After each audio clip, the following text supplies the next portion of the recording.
Good morning, everyone, and welcome to the One Pot Wonder. We are continuing on with our program. We were fortunate enough to receive some additional funding through the community. It's the Alberta government through the Community Initiatives Program, which is kind of short form for CIP, is what you'll probably hear throughout these sessions. So they've been gracious enough to allow us to continue on. So we're hoping to be able to run these programs right up through until the mid-November, and then we'll kind of relook at things then. But so we're going to be doing probably at least 3 sessions of 6 weeks each, and so we're looking forward to carrying on and offering you some new recipes and some new ideas. So welcome. And so for this morning, we still have our group that we've been working with quite diligently, so that's really nice. We have the Pakani Child and Family Services who are coming out to help with bags, to fill bags and to deliver. Very, very grateful for that. And we have the Creekside Community Church here in Pincher Creek that offer their kitchens for us as well. And we have the Food Center in Pincher Creek and the Pakani Food Bank in Brockett that also are partnered with us as well. So a great big shout out to all of you. We couldn't do it without you. And last but not least, we have Kayla Ray still with us, and she's behind the scene doing our videos and my sidekick, and keeps me in check. So great big thank you to you, Kayla. And so today we are going to do a black bean quesadilla. And so in your bags you should have some tortilla wraps and the soft wraps. You'll have some corn and some taco seasoning, green onions, some salsa, sour cream, some black beans, and some wonderful cilantro that some people don't like. If you don't want to add it in, you don't have to. And some cheddar cheese. So it's a pretty easy recipe to put together. And so we're going to get started. We'll be back. So I've gone ahead and, excuse me.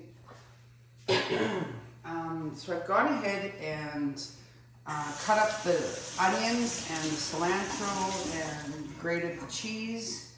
And so I wanted to just talk to you a little bit about beans, because canned beans are always cooked. So you don't really have to cook them again. They just need to be heated with whatever you're using, whether it's in soups, casseroles, or like in the quesadillas today. But it is recommended to wash them, not with soap, but just to rinse them with cold water. And because they have a bit of a film on the top, it's really good to take that off, because otherwise they're too mushy and the texture is kind of slimy. So we're gonna wash these at the sink. And so you can see how it's kind of gucky in the bottom. It's a really kind of a thick paste. So we're just gonna give them a bit of a rinse and get that stuff off. And you can use whatever kind of beans you like. These ones today are black beans that we're working with. And but you can use kidney beans, or you could use, I don't recommend chickpeas. Chickpeas are a little awkward they're kind of round and they don't really fit well for a quesadilla, but certainly you can use a variation of lime bean, but black beans or even the white beans, they seem to go the best. Okay, so we've rinsed the beans off now, and we're gonna put these into the bowl. And then we're going to add, I have, this is about 1.5 cups of corn that I'm doing, and so we're gonna throw that in there as well. I don't think we'll use the whole 1.5 cups though, because you want more beans than you do corn, unless you really like to have more corn. So we do that, and then In your bag you have a yellow onion, and then you have the green onions. You don't really need to use your yellow onion for this recipe. It was just an extra in your bag. So we are using the green onions today, which we're gonna put into our mixture. And we're gonna put our cilantro in, which we've cut up really fine. And I used about a quarter, I don't know, I would say about 10 stems off of your bunch that you have. But if you really like cilantro, you can add as much or as little as you choose. And so then we're just gonna mix this up.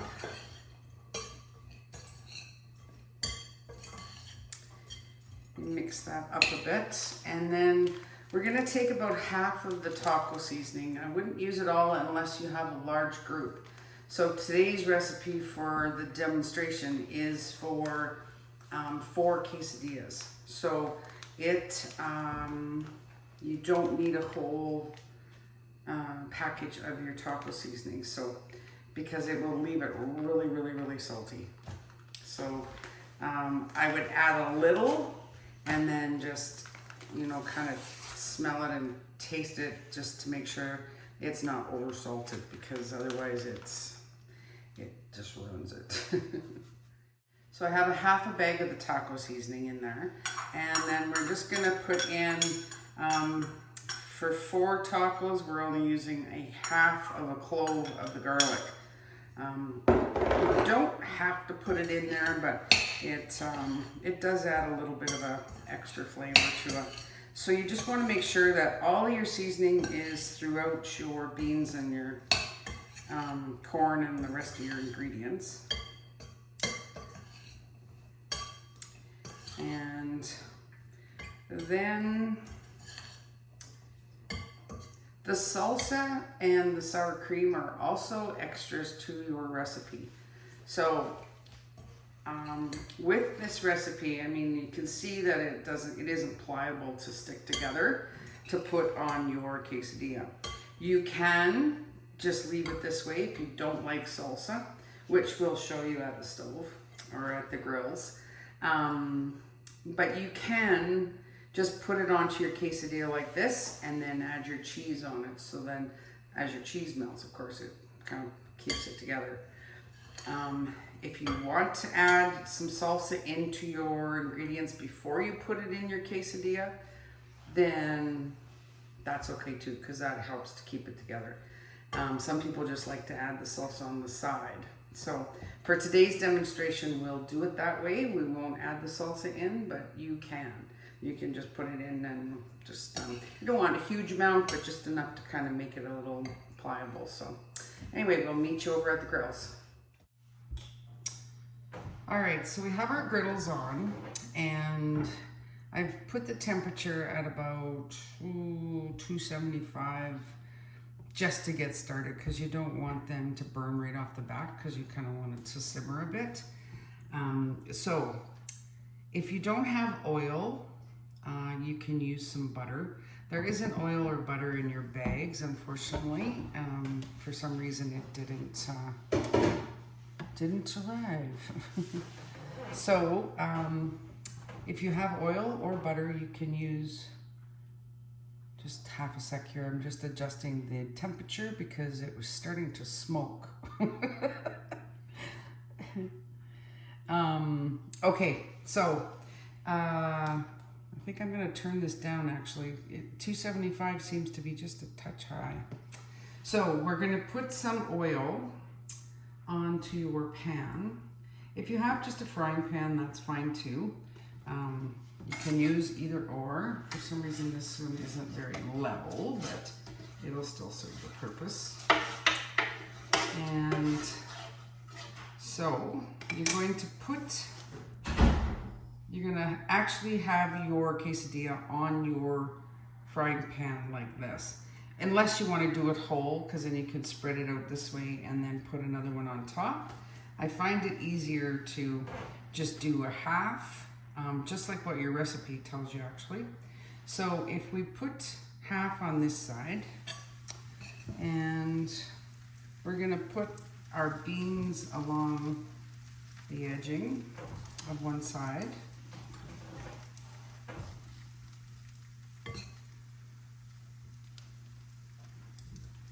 And then we're gonna put some cheese in the center, or in the center along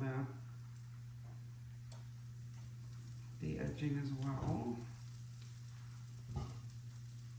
And then we just flip it over. And you can pat it down. And it also gives you more, like if you are using a griddle, it just gives you a little more room so that you can make 2 or 3. Because people sit and wait.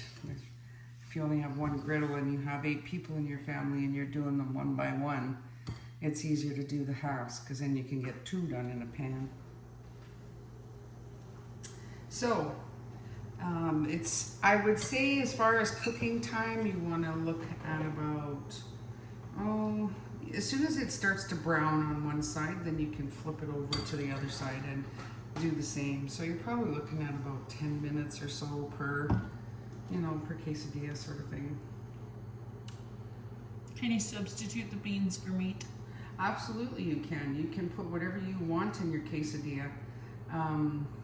I kind of looked at beans today because sometimes if we're having to access support through our food bank, we do tend to get a lot of beans in our bags. So it's kind of nice to just have a new idea to work with it. And so you can use chicken, you can use hamburger, you can use stir fry. You just cook the meat and then do it the same way? Yeah, you bet. You bet. And it's and you can add into it, you can add green peppers, you can add kind of whatever you want, jalapeno peppers. This is kind of a very basic recipe that sometimes we have a lot of those staples. You might not have your cilantro, but you might have your other staples on there. So it's canned corn and canned beans. Yeah. So it makes it easier to just pull together whatever you want. Doesn't have to be a Mexican flavor. It could be, you can just make even a ham and cheese and heat it up that way.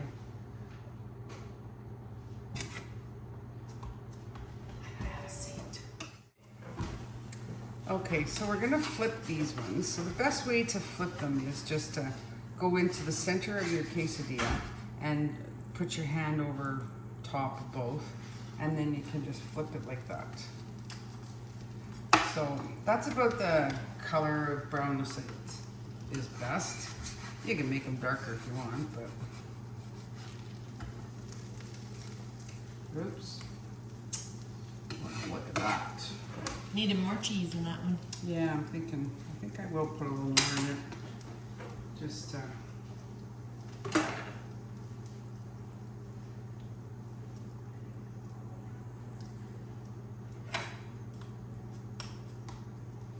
and this one is, I think we'll give that one just a few more minutes on that side. All right, we'll be right back. Okay, so this is our creation. So I just cut it in half, put some salsa, some sour cream, a little bit of green onions on top. This recipe I've never tried before. It's a first. I mean, I have done quesadillas.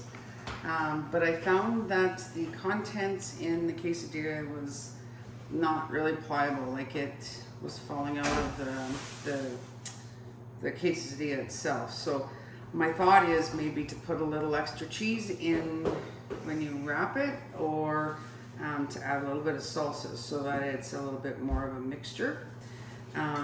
Because I mean, and it's fine, but it'll be a little bit messy if you eat with your fingers. So I do suggest a knife and fork, but entirely up to you. I hope you enjoy. On your recipe in your bag, you'll see on the back of your recipe, I added in a recipe for sun tea. So that the sun tea, you just use Tetley tea or whatever type of tea you have. probably about 8 tea bags, and you want to put it into a quart or into a large jug or glass, you know, those big glass pickle jars you can use, and fill that with like regular lukewarm water. You don't want to, well, even hot water would be fine. It would be better actually hot. And then you put your lid on it and put it outside for at least, I do mine overnight, but you can do, once it's black, if your water is black, then you're pretty much done. So then once you have that in your tea, you can add a small frozen can of lemonade to that. You don't need to add more water, you just add the can of lemonade. I don't add the sugar because the lemonade has sugar in it. But if you'd like to have it extra sweet, you can add sugar to taste. And you can use orange rinds, limes, lemons, whichever you prefer, to add to the flavor. And it's quite yummy if you put it on ice and for these hot days we're having. So I hope you enjoyed the recipe today, and thank you very much for joining this group. And we will see you next week, same time, same place. And look after each other and stay safe.